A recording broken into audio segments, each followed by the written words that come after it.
आप सभी विद्यार्थियों का वेलकम है साइंस सॉल्यूशन चैनल पर।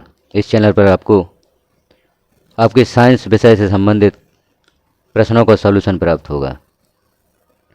कक्षा 9 एवं 10 के विद्यार्थियों के लिए अभी इस चैनल पर आपके विषय से संबंधित विभिन्न अभ्यासों के प्रश्नों के उत्तर प्रस्तुत किए जा रहे हैं। जो भी आपके विज्ञान विषय के अध्याय हैं, अध्याय के अंतर्गत आने वाले प्रश्न और अभ्यास में आने वाले प्रश्न, इन सभी प्रश्नों का सॉल्यूशन, प्रश्नों के उत्तर इस चैनल पर पब्लिश किए जा रहे हैं। इन प्रश्नों के उत्तरों को आप देखें और आपकी कक्षा में पढ़ाए जाने वाले या पढ़ा रहे अध्यापक जो भी इन प्रश्नों का सॉल्यूशन आपको बताते हैं उनसे मिलान अवश्य करें। उनसे मिलान करने के पश्चात ही इन प्रश्नों को आप याद करें, परीक्षा में सफलता प्राप्त करें। आपके विद्यालय में बताए जाने वाले उत्तरों से मिलान अवश्य करें। उसी के पश्चात इन प्रश्नों को तैयार करें, क्योंकि यहाँ पर सिर्फ प्रयास किया जाता है आपको विभिन्न सॉल्यूशन देने का। या जो विद्यार्थी स्वाध्याय रूप से परीक्षा देने का विचार कर रहे हैं, प्राइवेट परीक्षा देने का विचार कर रहे हैं, उनके लिए यहाँ पर बहुत बड़ी मदद मिल सकती है। तो वीडियो को शुरू करने से पहले आपसे अनुरोध है कि चैनल पर पहली बार हैं तो चैनल को सब्सक्राइब कर लें और इस प्रकार के प्रश्नों के उत्तर समय समय पर प्राप्त करने के लिए बेल आइकन को क्लिक कर ऑल पर प्रेस कर दें, ताकि जैसे ही किसी पार्ट का सॉल्यूशन चैनल पर पब्लिश किया जाता है वह सर्वप्रथम नोटिफिकेशन के रूप में आपको प्राप्त हो सके। तो हम प्रारंभ करते हैं कक्षा 9वीं विज्ञान अध्याय 4 परमाणु की संरचना से प्रश्नों के उत्तर। सर्वप्रथम हम देखेंगे, या वीडियो के इस भाग में हम देखेंगे अभ्यास के अंदर के जो प्रश्न हैं उनका सॉल्यूशन क्या है, उन प्रश्नों के उत्तर क्या हैं। तो पहला प्रश्न हम देखते हैं, कैनाल किरणें क्या है। इसका उत्तर होगा कैनाल किरणें धन आवेशित किरणें हैं जिसकी खोज गोल्डस्टीन ने की थी। ये किरणें एनोड से कैथोड की ओर चलती हैं, इसलिए इसे एनोड किरणें भी कहते हैं।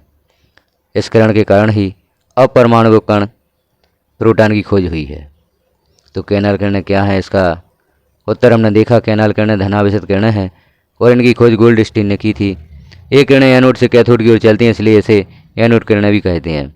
इस किरण के कारण ही अपरमाणु कण प्रोटॉन की खोज हुई है, क्योंकि प्रोटॉन धनावेशित कण है। प्रश्न दूसरा यहाँ देखेंगे, यदि किसी परमाणु में एक इलेक्ट्रॉन और एक प्रोटॉन है तो इसमें कोई आवेश होगा या नहीं। इसका उत्तर होगा प्रत्येक इलेक्ट्रॉन पर एक इकाई ऋणावेश और प्रत्येक प्रोटॉन पर एक इकाई धनावेश होता है। इसलिए समान परंतु विपरीत आवेश होने के कारण परमाणु पर कोई नेट आवेश नहीं होता है और वे उदासीन होते हैं। परमाणु उदासीन है, इस तथ्य को थॉमसन के मॉडल के आधार पर स्पष्ट कीजिए। अगला प्रश्न हम देखेंगे, परमाणु उदासीन है, इस तथ्य को थॉमसन के मॉडल के आधार पर स्पष्ट कीजिए। इसका उत्तर होगा जे थॉमसन के परमाणु मॉडल के अनुसार परमाणु एक धनावेशित गोला होता है जिसमें इलेक्ट्रॉन ठीक उसी प्रकार धंसे होते हैं जैसे तरबूज में बीज होते हैं। परमाणु का कुल धनावेश और कुल ऋणावेश का परिमाण समान होता है, इसलिए परमाणु विद्युत रूप से उदासीन होता है।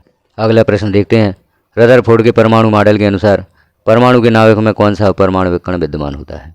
इसका उत्तर होगा रदरफोर्ड के परमाणु मॉडल के अनुसार नाभिक में धनावेशित प्रोटॉन उपस्थित होते हैं। अगला प्रश्न, 3 कक्षाओं वाले बोर के परमाणु मॉडल का चित्र बनाइए। तो ये परमाणु मॉडल बोर के अनुसार इस प्रकार से बनाया जाएगा। इसका उत्तर होगा, इसमें सेंटर में या बीच में नाभिक होता है।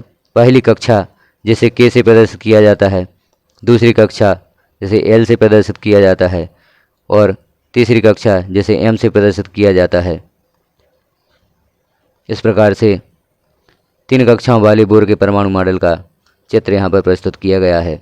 इसे आप देख सकते हैं। इस प्रश्न का हल यहाँ पर आप प्राप्त कर सकते हैं। अगला प्रश्न देख लेते हैं और उसका उत्तर यहाँ पर देखते हैं, क्या अल्फा कणों का प्रकीर्णन प्रयोग सोने के अतिरिक्त दूसरी धातु की पन्नी से संभव होगा।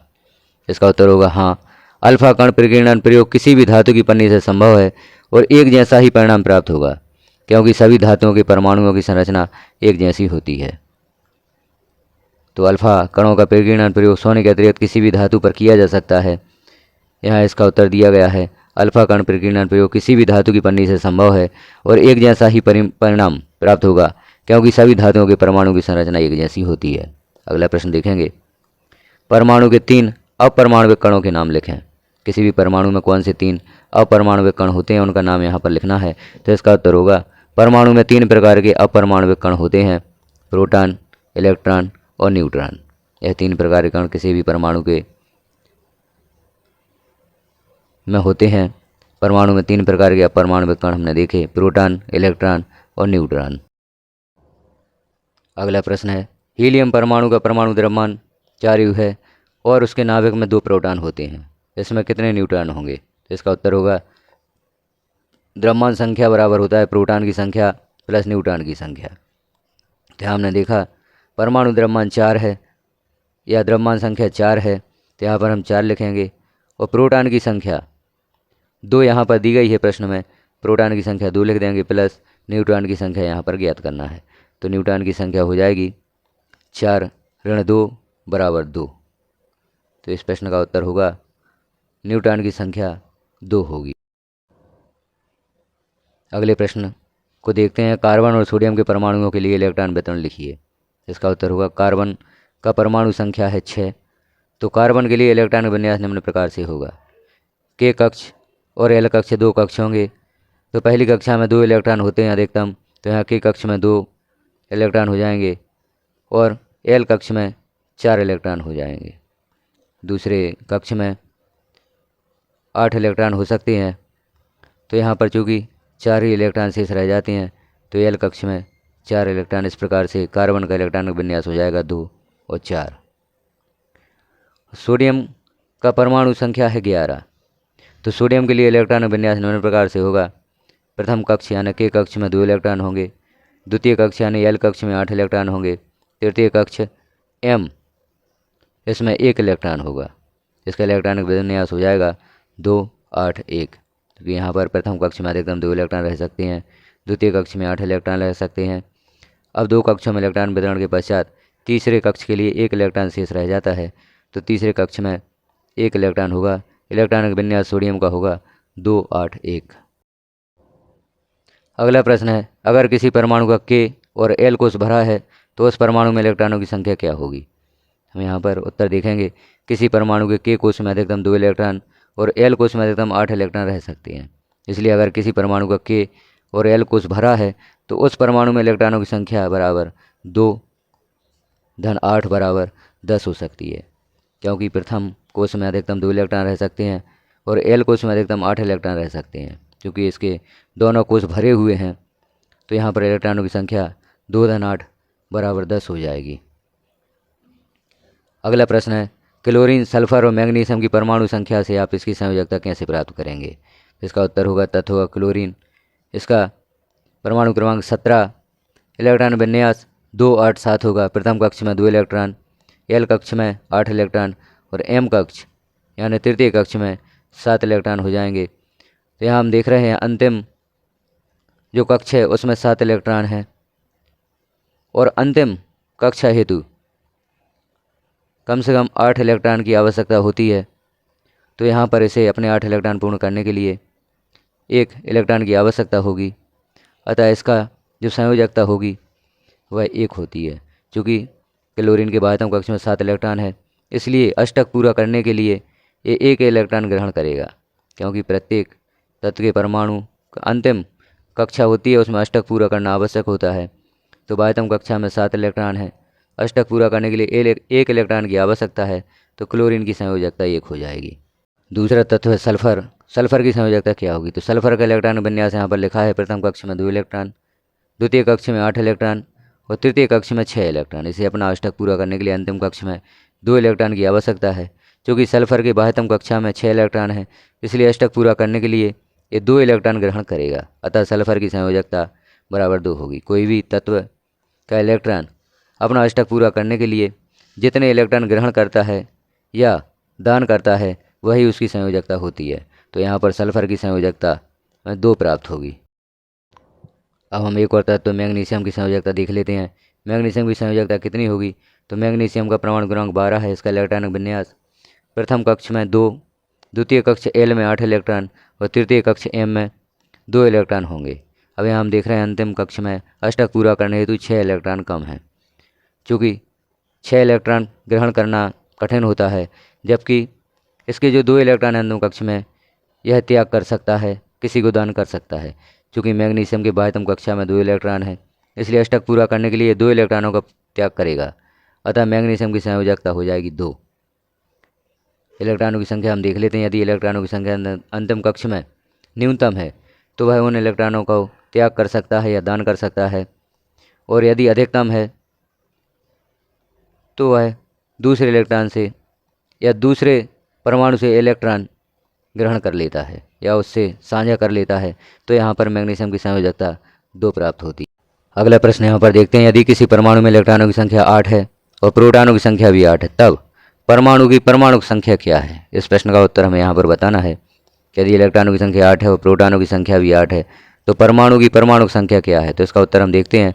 परमाणु संख्या बराबर होता है प्रोटॉन की संख्या, जो कि यहाँ पर होगी 8। जितने परमाणु संख्या है उतने ही प्रोटॉन की संख्या होती है। तो हम देख रहे हैं प्रोटॉनों की संख्या 8 है तो परमाणु संख्या होगी 8। परमाणु का क्या आवेश होगा? क्योंकि प्रत्येक इलेक्ट्रॉन पर ऋण 1 आवेश होता है और प्रत्येक प्रोटॉन पर धन 1 आवेश होता है, इसलिए नेट आवेश बराबर +8 + -8 बराबर हो जाएगा 0। अतः परमाणु में कोई आवेश नहीं है और यह उदासीन है। अगला प्रश्न है, सारणी 4.1 की सहायता से ऑक्सीजन और सल्फर परमाणु की द्रव्यमान संख्या ज्ञात कीजिए।